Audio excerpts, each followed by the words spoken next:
Hello my future officers. तो कैसे हैं आप सभी। एक बार फिर से आप सभी का बहुत बहुत स्वागत है कृधा इंस्टीट्यूट पर। तो आज की हमारी ये जो वीडियो है, ये हमारी एनटीपीसी का चूंकि एग्जाम आने वाला है, तो इससे रिलेटेड मोस्ट इम्पोर्टेंट जो 50 क्वेश्चंस हो सकते हैं वो जीके जीएस के वो हमने पिक किए हैं। और ये जो सीरीज है जब तक एग्जाम नहीं होती तब तक चलती रहेगी। तो आपकी बहुत सारी क्वेश्चंस की प्रैक्टिस हो जाएंगी, जिससे डायरेक्ट आपको क्वेश्चन देखने को मिल जाएंगे। दूसरा इसकी खास बात ये रहेगी ना इस सीरीज की, कि ना ओनली 50 क्वेश्चन ही नहीं, 50 क्वेश्चंस के अलावा भी हर क्वेश्चन से 2 से 3 फैक्ट आपको एक्स्ट्रा एक्स्ट्रा मिलते रहेंगे। मतलब आप एक क्लास कर रहे हो ना, तो एक क्लास में लगभग 100 प्लस आपके फैक्चुअल इन्फॉर्मेशन या 100 प्लस कंसेप्ट आपके क्लियर हो रहे होंगे। तो ये बहुत इंपॉर्टेंट है। और क्विक रिविजन भी आपका करवाएंगे, इसको आपको सीधा सीधा एज मिल जाएगा एग्जाम में। तो स्टार्ट करते हैं बिना किसी देरी के क्वेश्चन नंबर 1 से। इसमें सभी प्रकार के क्वेश्चंस को उठाया गया है, मतलब ऐसा नहीं है कि केवल हार्ड लेवल नहीं। इजी, मॉडरेट और हार्ड तीनों लेवलों को पिक किया गया है। तो स्टार्ट करते हैं क्वेश्चन नंबर 1 से। और इंग्लिश भी है, मतलब दोनों इंग्लिश और हिंदी दोनों लैंग्वेज का यूज किया गया है। क्वेश्चन नंबर 1 की बात करें तो सिंधु घाटी सभ्यता का प्रसिद्ध स्थल जो लोथल है वर्तमान में किस राज्य में स्थित है और यह किस नदी के किनारे स्थित था। यहाँ से देखो एक क्वेश्चन में 2 क्वेश्चन हो गए। एक तो सीधा सीधा पूछ सकता है कि लोथल कहाँ पे है, दूसरा किस नदी के किनारे पे था। तो ये कहाँ पे है, गुजरात में है। स्टेट की जगह पूछे कि वर्तमान में किस राज्य में है, गुजरात में है। और नदी पूछे तो भोगवा जो नदी है ना, उसके ऊपर ये स्थित है। इसके अलावा 3 क्वेश्चन और आपके कवर हो रहे हैं। इसे देखो, घग्गर नदी राजस्थान में, पंजाब में जो रावी नदी, और वहीं हरियाणा में भी बहती है घग्गर नदी हो गई। इसके अलावा लोथल की बात करें तो सिंधु सभ्यता का एक प्रमुख बंदरगाह है लोथल। जी, इसको सिंधु सभ्यता में जो कारखानों के लिए जाना जाता था, जैसे मूर्तियां बनाने के लिए और ये मोतियों की माला बनाने के लिए, इस तरीके से। इसके अलावा यहाँ चावल के अवशेष, फारस की मूर्तियां भी मिली है साथ में। इसकी खोज किसने की थी, SR राव ने की थी। 1954 में इसकी खोज की थी लोथल की। नेक्स्ट क्वेश्चन की अगर हम बात करें तो ये जैन और बौद्ध धर्म जो है उससे संबंधित है, बौद्ध धर्म से संबंधित है। किस बौद्ध संगति के दौरान बौद्ध धर्म हीनयान या महायान 2 संप्रदाय में टूटा था। तो चूंकि बौद्ध धर्म की 4 संगति हुई थी, इसमें से ये जो चतुर्थ संगति थी जो कश्मीर में हुई थी, कश्मीर के कुंडलवन में कुषाण के राजा कनिष्क के द्वारा जो करवाई गई थी, उसमें ये जो बौद्ध धर्म था 2 पार्ट्स में टूट गया था, हीनयान और महायान में। इसके अध्यक्ष वसुमित्र और उपाध्यक्ष अश्वघोष थे।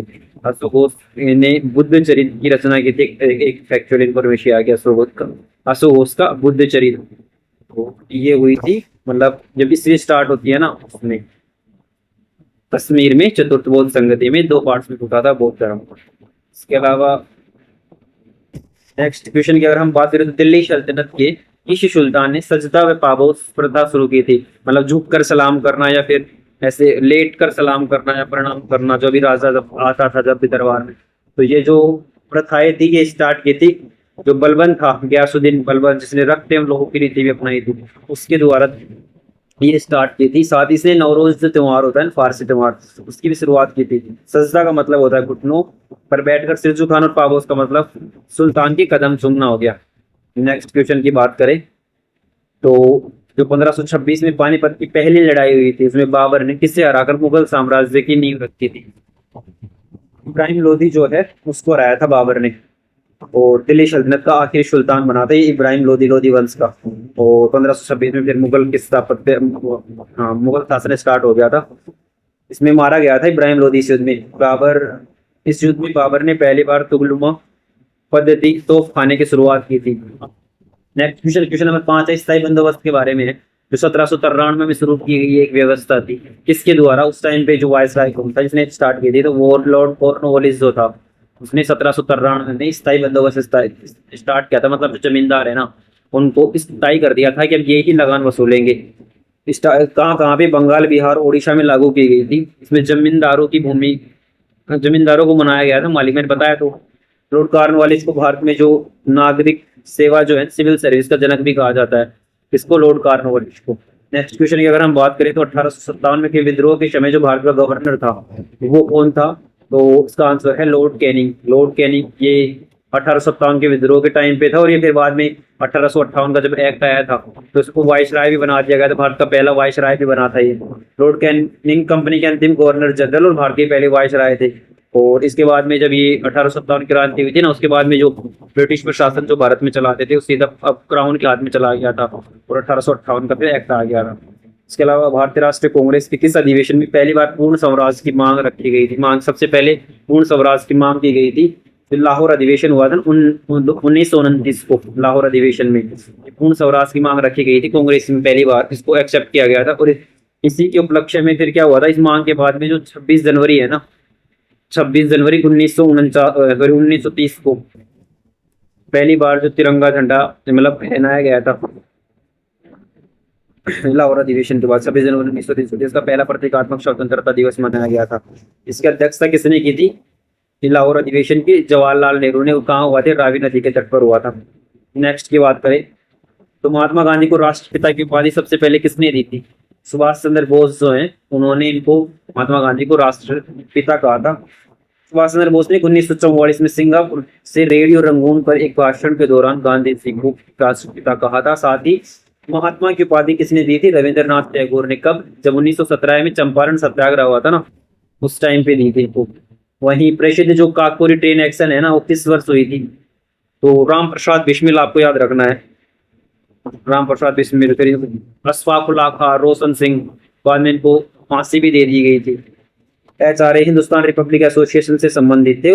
और 9 अगस्त 1925 को ये घटना घटित हुई थी। मतलब ये जो संगठन बनाया था इन्होंने, HRA हिंदुस्तान रिपब्लिक एसोसिएशन, क्रांतिकारी संगठन था क्रांति करने के लिए। तो इसके लिए पैसे की जरूरत हुई क्योंकि व्यवस्था चलाने के लिए, तो इन्होंने ये ट्रेन लूटने की जो घटना है ना उसको अंजाम दिया था। बाद में पकड़े गए थे और फांसी हुई थी इनको।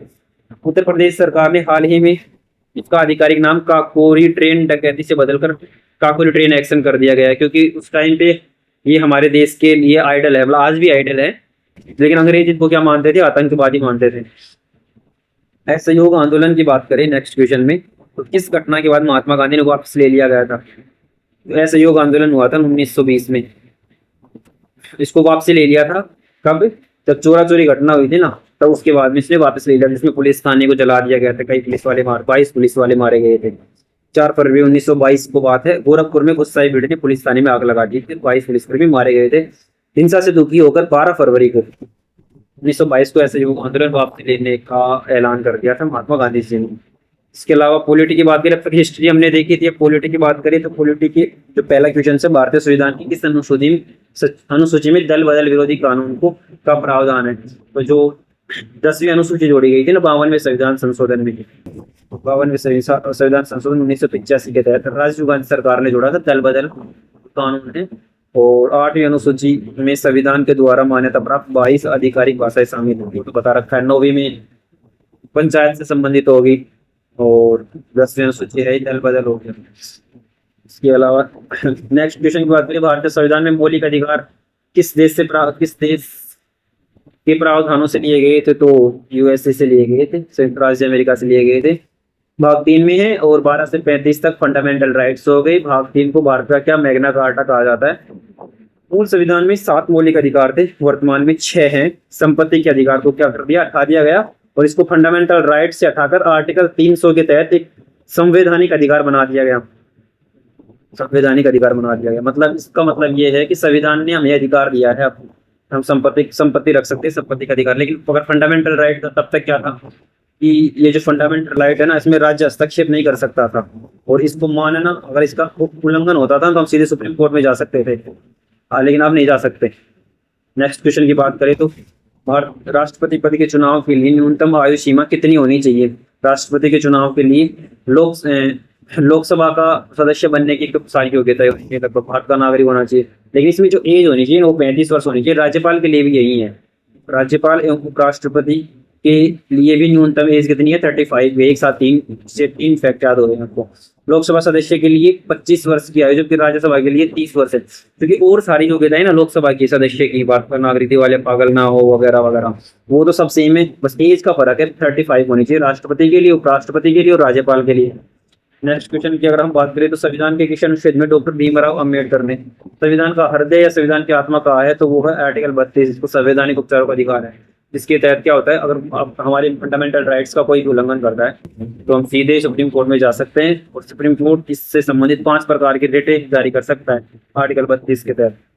और भारतीय संविधान की आत्मा प्रस्तावना को कहा जाता है। किसने, सामान्य रूप से तो जो उद्देशिका है ना, प्रस्तावना, हम भारत के लोग, ये वाला, तो उसको बोलते थे संविधान की आत्मा, लेकिन अम्बेडकर साहब ने आर्टिकल 32 को बोला है संविधान की आत्मा। नेक्स्ट क्वेश्चन की बात करें तो भारत के जो मुख्य चुनाव आयुक्त है ना, उसकी नियुक्ति कौन करता है, तो राष्ट्रपति के द्वारा की जाती है। ये जो चुनाव आयोग है ना, आर्टिकल 324 से लेकर 329 तक भाग 15 में इसका उल्लेख है। और चुनाव आयुक्त के लिए स्पेशल जो चुनावों के लिए आर्टिकल 324 हो गया।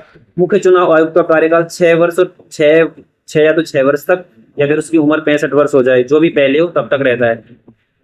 नेक्स्ट क्वेश्चन की अगर हम बात करें तो संसद के 2 सत्रों के बीच में अधिकतम कितने समय का अंतराल हो सकता है, जो कि संसद को एक साल में कम से कम 2 सत्र करने अनिवार्य हैं, लेकिन सामान्यतः कितने करते हैं, 3 करते हैं। तो नियम के अनुसार कम साल में कम से कम 2 बार सत्र होना आवश्यक है। भारत में आमतौर पर 3 सत्र होते हैं। बजट सत्र जो सबसे लंबा होता है, जो फरवरी के टाइम पे स्टार्ट होता है। मानसून सत्र जो ये अब जुलाई या फिर जुलाई सितंबर में स्टार्ट। शीतकालीन नवंबर दिसंबर में 3 सत्र होते हैं आमतौर पर। मैक्सिमम 6 महीने का गैप हो सकता है।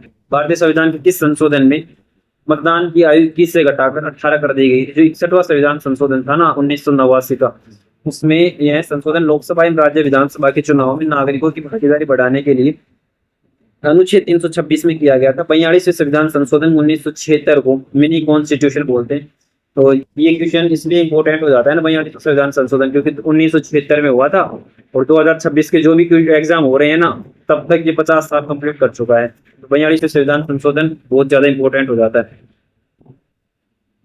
इसके अलावा भारतीय संविधान का कौन सा अनुच्छेद पंचायती राज व्यवस्था के गठन का निर्देश है? पंचायती राज के गठन की आर्टिकल जो 40 है डीपीएसपी के अंतर्गत, राज्य की नीति निर्देशक तथ्य के अंतर्गत आता है आर्टिकल 40, जो गांधीवादी विचारधारा पर आधारित है। और 43वें संविधान संशोधन जब किया गया था 1953, पंचायतों को संवैधानिक दर्जा दिया गया था। आर्टिकल 243 से 243 को तक आर्टिकल जोड़े गए थे पंचायत से संबंधित। नेक्स्ट क्वेश्चन की बात करें तो भारत के किसी राज्य के मुख्यमंत्री सहित मंत्रियों की अधिकतम संख्या विधानसभा की कुल सीटों का कितना % तक हो सकती है? एक संविधान संशोधन किया गया था, 91वां संविधान संशोधन, हाँ 91वां संविधान संशोधन 2003 में, उसमें इसको मैक्सिमम 15% कर दिया गया था कि विधानसभा में या फिर लोकसभा के लिए भी यह लागू होता है कि लोकसभा में जितने सदस्य है ना, उनकी 15% ही मंत्रिपरिषद में रह सकते हैं, उससे ज्यादा मंत्री नहीं रह सकते, उससे कम रह सकते हैं, ज्यादा नहीं। लेकिन इसके अनुसार छोटे राज्यों में मुख्यमंत्री सहित कम से कम 15-12 तो होने ही चाहिए, 12 से कम नहीं होने चाहिए। लेकिन कुछ अपवाद भी हैं, जैसे सिक्किम हो गया, गोवा हो गया, जहाँ जनसंख्या बहुत कम है।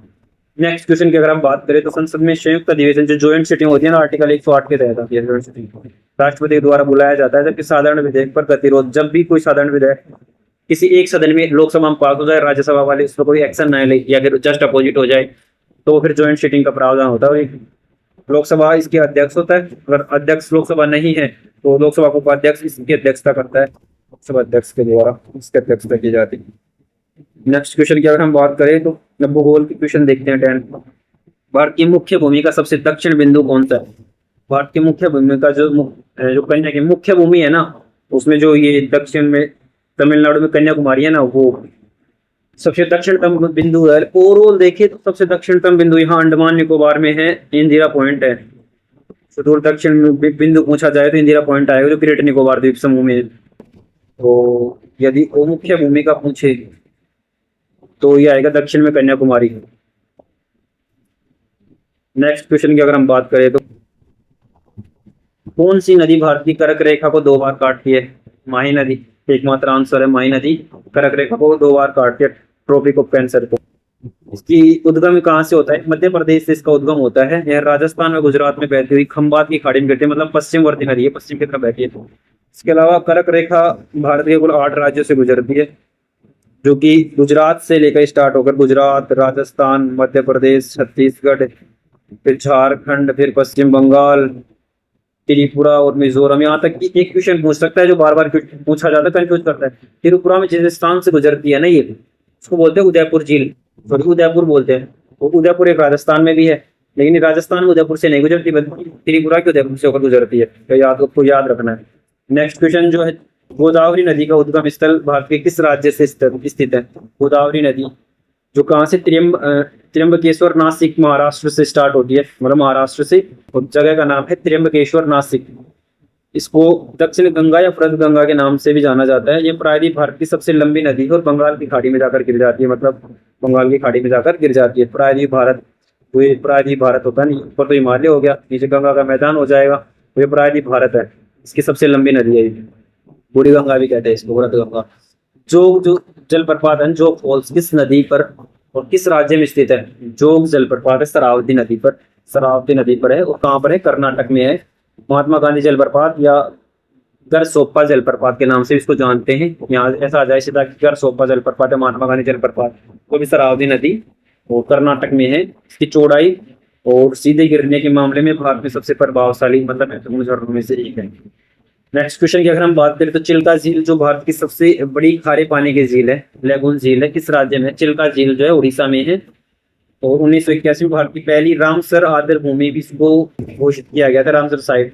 1981 में भारत की पहली रामसर साइट है। अभी 2026 में आपने ये तो, अगर अभी आपने अपडेट नहीं किया हो तो आप चैनल पे जाके 2026 की रामसर साइट भी देख सकते हैं, जिसमें मैंने 2026 की सारी, और अभी हाल ही में जो 100वीं रामसर साइट है ना भारत के द्वारा जो घोषित की गई है, उसको भी मैंने कवर किया है। अभी तक 100 हो चुकी है और आपको याद रखना है 99वीं कौन सी है और 100वीं कौन सी है।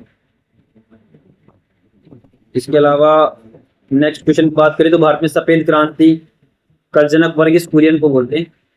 वर्गीस कुरियन जो श्वेत दूध से संबंधित है।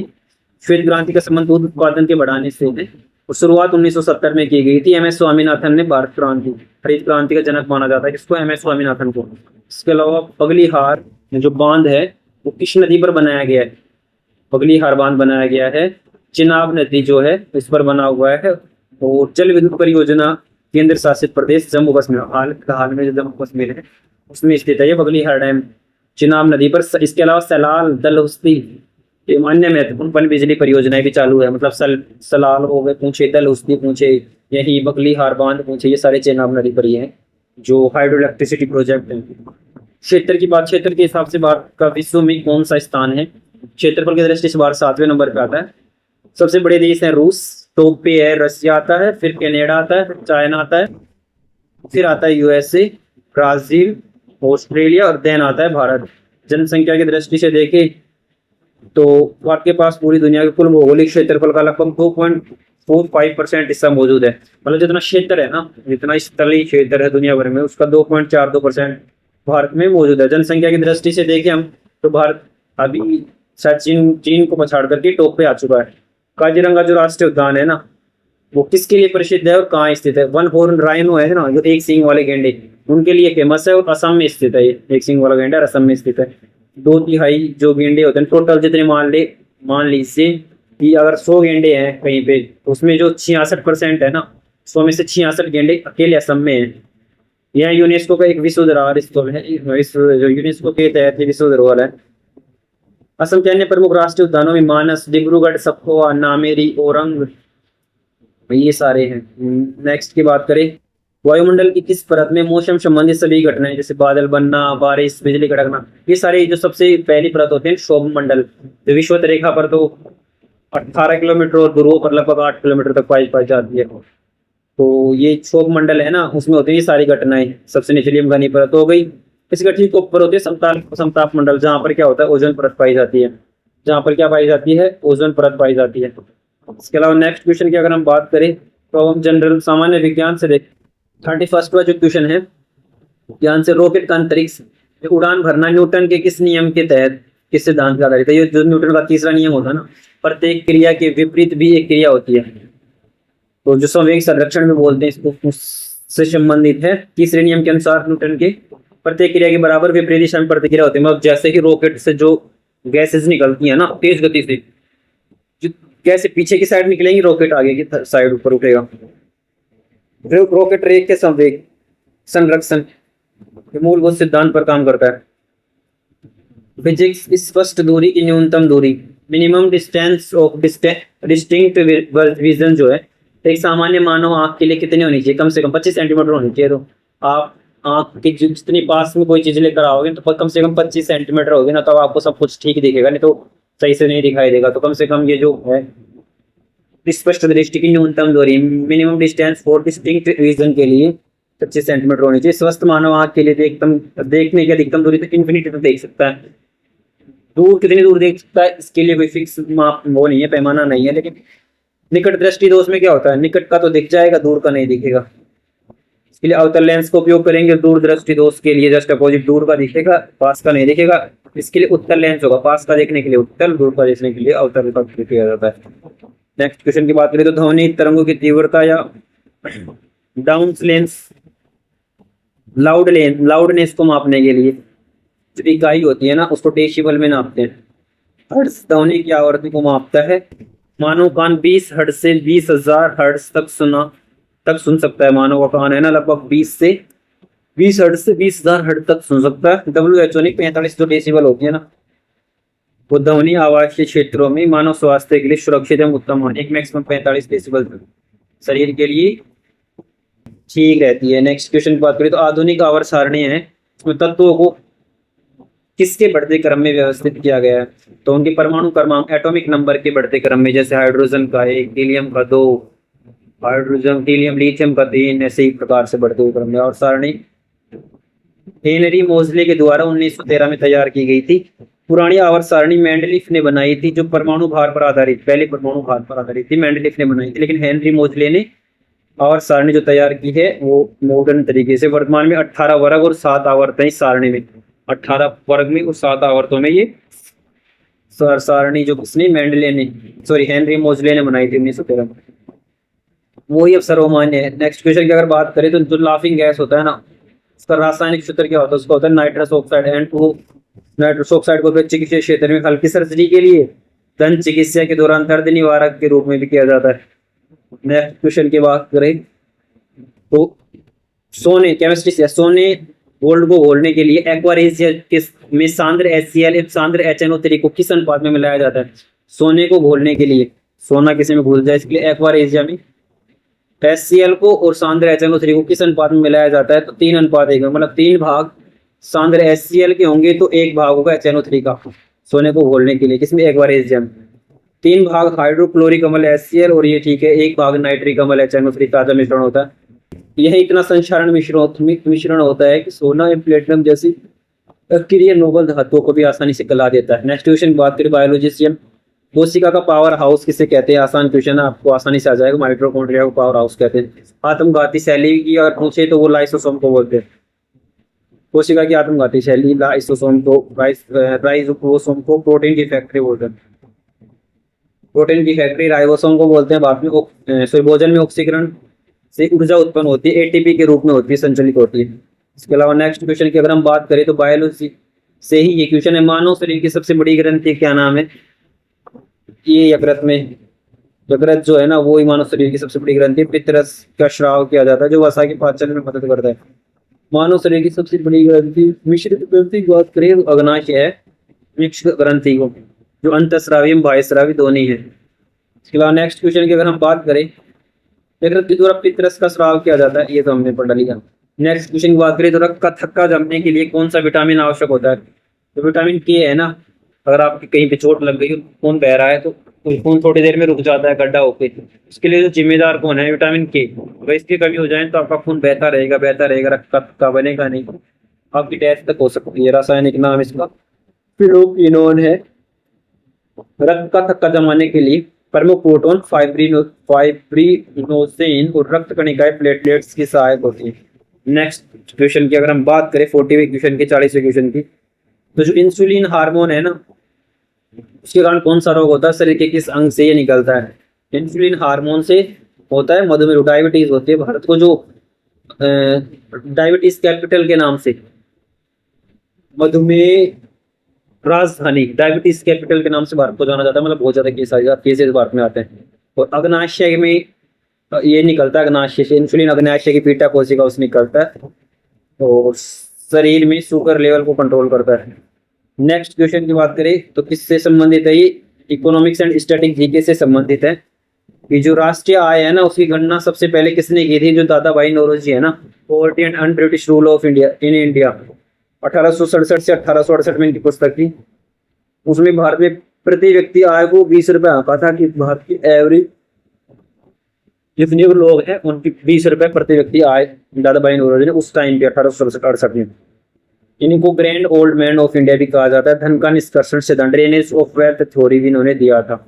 नेक्स्ट क्वेश्चन की अगर हम बात करें तो योजना आयोग के स्थान पर नीति आयोग का गठन कब किया गया था, 2015 में किया गया था, 1 जनवरी 2015 में। फुल फॉर्म नीति आयोग की नीति फुल फॉर्म पूछ लेगा तो नीति institute for in transforming India answer आएगा, नीति इंस्टीट्यूट फॉर ट्रांसफॉर्मिंग इंडिया, इसकी फुल फॉर्म हो जाती है। सरकार के लिए नीति निर्माण थिंक टैंक के रूप में कार्य करता है, ये गैर संवैधानिक निकाय है। विश्व बैंक, नेक्स्ट क्वेश्चन, विश्व बैंक एवं अंतर्राष्ट्रीय मुद्रा कोष दोनों का मुख्यालय कहाँ स्थित है, तो जो वाशिंगटन डीसी है ना, यूनाइटेड स्टेट अमेरिका की, वहां पे IMF का और वर्ल्ड बैंक का दोनों का मुख्यालय है। और 1944 में दोनों वित्तीय संस्थाओं की स्थापना, 1944 में ब्रिटेन वुड्स सम्मेलन जो हुआ था उसके तहत इनकी स्थापना हुई थी, ब्रिटेन वुड्स सम्मेलन के तहत। इसके अलावा इसी कारण इन दोनों का आपस में ब्रिटेन वुड्स की जुड़वा बहने, ब्रिटेन वुड्स ट्विंस भी कहा जाता है किसको, वर्ल्ड बैंक और IMF को। मुख्यालय कहाँ हो गया, वाशिंगटन डीसी USA में।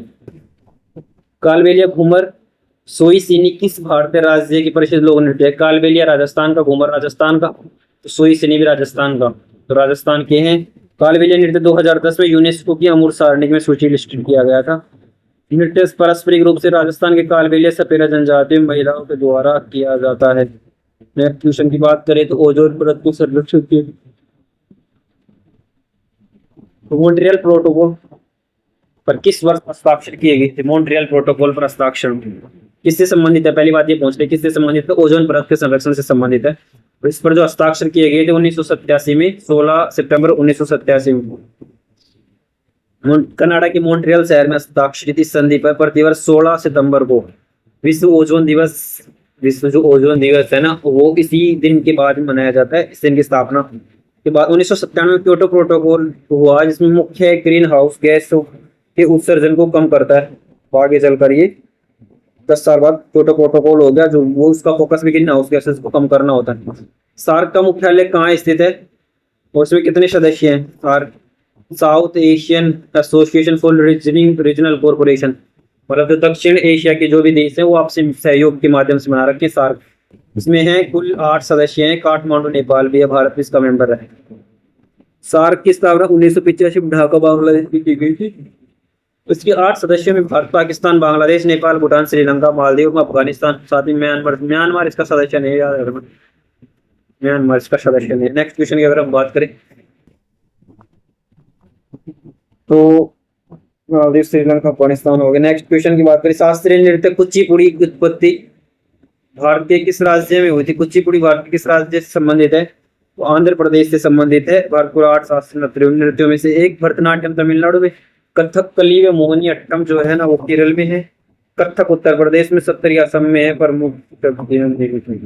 नेक्स्ट क्वेश्चन की अगर हम बात करें तो प्रसिद्ध सलीम अली राष्ट्रीय उद्यान और दच्चीगाम ये जम्मू कश्मीर में है।